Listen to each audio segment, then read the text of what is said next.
অভিভাবক ও প্রতিপাল্য আইন ১৯৯০-এর ১৯ খ ধারা অনুসারে কোনো নাবালক সন্তানের বাবা জীবিত থাকা অবস্থায় অন্য কারো পক্ষে সেই নাবালকের অভিভাবক হওয়ার সুযোগ নেই।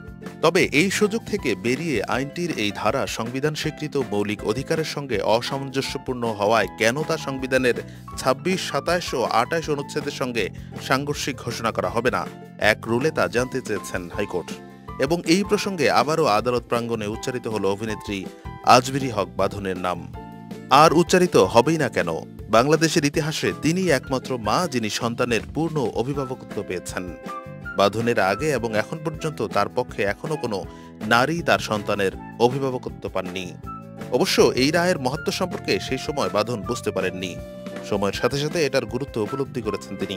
এক সাক্ষাৎকারে তিনি জানান, আমার পক্ষে যখন রায় এলো তখন এর গুরুত্ব এতটা বুঝতে পারিনি। বাচ্চাটাকে কাছে রাখতে চেয়েছি, যেহেতু ওর সম্পূর্ণ ভরণ পোষণ আমিই করতাম। আমি কেন ওর অভিভাবক হতে পারবো না? বাচ্চার বাবা কোনো দায়িত্বই কখনো পালন করেনি, আদালতে সেটা প্রমাণও করতে পারেননি।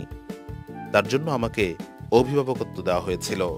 তিনি আরো বলেন, আমাদের দেশে যদি অভিভাবক হিসাবে মাকে কাস্টডি দেওয়া হয়, যাকে শারীরিক জিম্মা বলা হয়, বাবা বেঁচে থাকতে মাকে অভিভাবকত্ব দেওয়া হয় না। যদি বাবা না পান সেক্ষেত্রে দাদা, চাচা, এমনকি নানা মামারা অভিভাবকত্ব পান। অনেক পরে আসে মায়ের নাম, যে কারণে আমারটা ব্যতিক্রমী একটা রায় ছিল। আমাদের প্রচলিত আইনে একটা লুপ হোল কিন্তু আছে। মাকে অভিভাবকত্ব দেওয়া যাবে, তবে যে শর্তগুলো পূরণ করতে হবে সেটা খুবই কঠিন। কাস্টডি আর অভিভাবকত্ব এক নয়। অভিভাবকত্ব পুরো ডিফারেন্ট একটা বিষয়।